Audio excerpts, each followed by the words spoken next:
नमस्कार मित्रों, हाजिर हैं आप ही के लोकप्रिय चैनल ओम एस्ट्रो वास्तु में। दोस्तों, कुंडली में 12 भाव होते हैं ज्योतिष के अंदर। इन 12 भाव का बहुत ही महत्व होता है। इन 12 भाव से ही हमारे पूरे जीवन वृत्तांत के बारे में ज्योतिष आपको बताई जा सकती है ज्योतिष के द्वारा। और जब इनमें कोई ग्रह बैठता है तो उनके फल बड़े निराले हो जाते हैं। आज इसी पर बात करते हैं। केतु अगर आपके 12 भाव में बैठते हैं तो क्या फल देंगे। केतु अगर लगन में बैठ गए तो आपको सुखहीन यानी सुख को छीन लेंगे। चुगलखोरी की आदत होती है अगर किसी की कुंडली के लगन में बैठा है। जाति भ्रष्ट होता है यानी जाति के बाहर बातें सोचता है, दूसरों के बारे में बिल्कुल नहीं सोचता, हर समय बेचैन रहता है और सत्य तो बोल ही नहीं सकता। इसके लिए जीवन साथी, बच्चे के जन्म और स्वास्थ्य के लिए हर तरह की चिंता बनी रहती है। केतु अगर लगन में बैठ जाता है तो इस स्थिति में व्यक्ति को व्यापार में, नौकरी में संतोषजनक उन्नति भी, उपलब्धि भी हासिल होती है। आध्यात्म के क्षेत्र में अगर ये व्यक्ति जाता है तो उसको सफलता मिलती है। परिवार के जीवन में बहुत ही तनाव रहता है। कुंडली का दूसरा भाव धन का भाव होता है। यहाँ पे अगर केतु विराजमान है तो ऐसे व्यक्ति को विद्या में बहुत प्रॉब्लम आएगी, दिक्कत आएगी, धन का अभाव रहेगा और उसकी वाणी भी खराब होगी। द्वितीय भाव में बहुत सारी यात्राएं भी कराता है, बहुत सारी उपलब्धि भी मिल जाती है बहुत सारे लोगों को अगर इसमें अच्छा केतु अपनी राशि का है या उस पर शुभ दृष्टि है। केतु की जो उच्च राशि होती है उसको वृश्चिक राशि बोलते हैं। धन को भविष्य के बचाने के लिए ऐसे लोग नहीं सोच पाते। हाँ, केतु की इस स्थिति में आपको संतान जो है बुढ़ापे में मददगार नहीं होती। तृतीय भाव को हम साहस का भाव बोलते हैं। अगर केतु यहां बैठ गए तो आपको पराक्रम में वृद्धि देंगे, आपकी आयु में वृद्धि करेंगे, लंबी आयु देंगे। लेकिन भाइयों के सुख में कमी दर्शाता है केतु यहां बैठकर। और एक और चीज दिखाता है कि आपको कई प्रकार की परेशानियों का सामना भी करना पड़ता है 45 साल लगभग प्रौढ़ अवस्था के अंदर। चतुर्थ भाव मां का भाव बोलते हैं, परिवार का सुख का भाव बोलते हैं। अगर यहां पे केतु बैठ गए तो ऐसे व्यक्ति भगवान का बहुत ही आदर करेंगे और ऐसे व्यक्ति ज्यादातर देखे गए हैं कि अध्यापक, बड़े लोगों का और कुल का सम्मान करने वाले होते हैं, उनको खुशी देने वाले होते हैं। और ऐसे लोगों का बचपन अच्छा होता है और माँ का जो है इनको सुख जो है वो ना के बराबर होता है। और कई बार ऐसा भी देखते हैं अगर पीड़ित केतु है, अपनी जन्मभूमि यानी जहाँ ये पैदा हुए हैं वहाँ का त्याग करना पड़ता है और उसके कारण इनके सभी सुखों में कमी आती। कुंडली का पंचम भाव संतान का भाव होता है। अगर यहाँ पे केतु बैठे हैं तो आपको पेट के रोग होंगे, पुत्र की हानि भी हो सकती है। और एक और चीज दिखती है यहाँ पे कि आर्थिक रूप से आप सक्षम होंगे और किसी से भी वाद विवाद की आपकी इच्छा नहीं होगी। लेकिन वैवाहिक जीवन की बहुत सारी समस्याओं का सामना करना पड़ सकता है। और बुद्धि में भी अगर केतु पीड़ित है तो बुद्धि का भी आपको काफी हास होगा और आपकी परेशानियां आपके मानसिक रूप से लोगों को यानी परिवार को भी परेशानी में डालेंगी, इसलिए वैवाहिक जीवन भी खराब हो जाता है। कुंडली का छठा भाव हम ऋण का भाव बोलते हैं, डर का, रोग का भाव होता है। और यहाँ पे अगर क्रूर ग्रह बैठते हैं, केतु क्रूर ग्रह में आता है तो फल अच्छे देते हैं। यहाँ पे केतु बैठकर आपके उत्तम फलों में वृद्धि कर रहे हैं।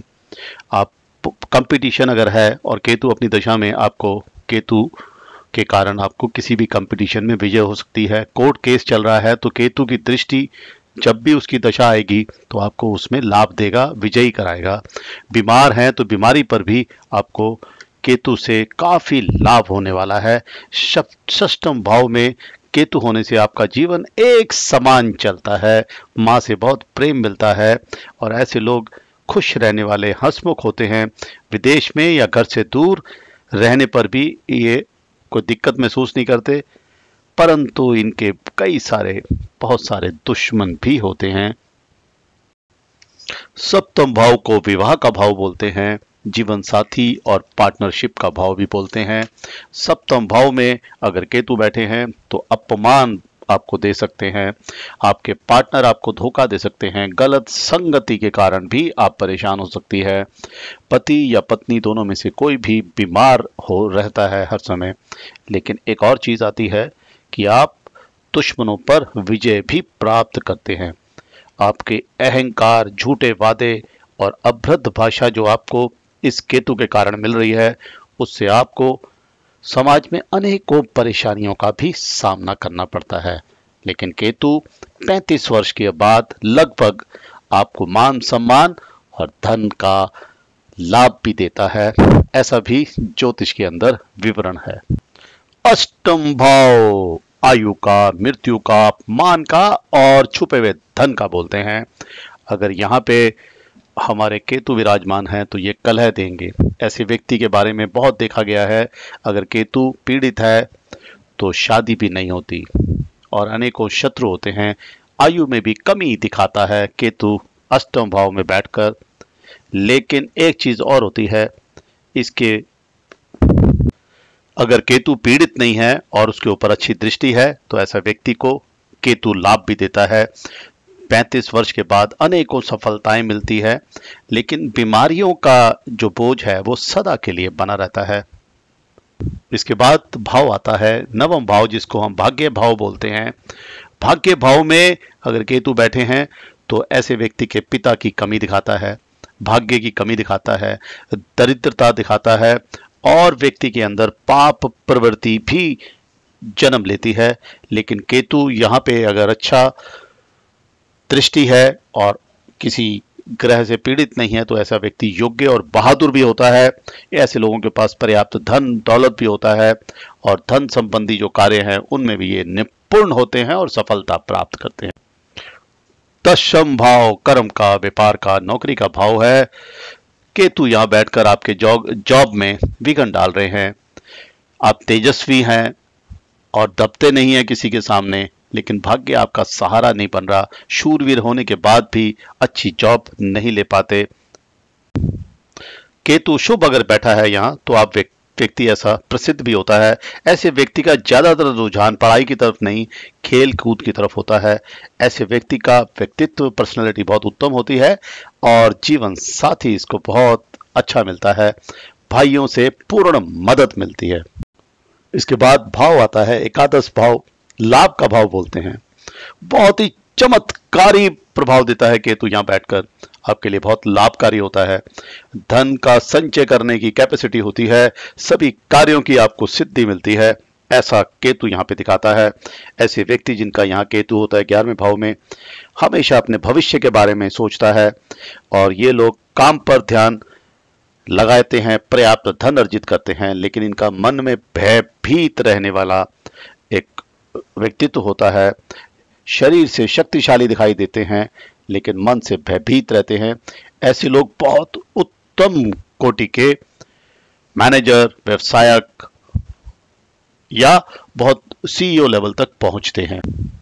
कुंडली का 12वां भाव व्यय का भाव बोलते हैं, विदेश का बोलते हैं।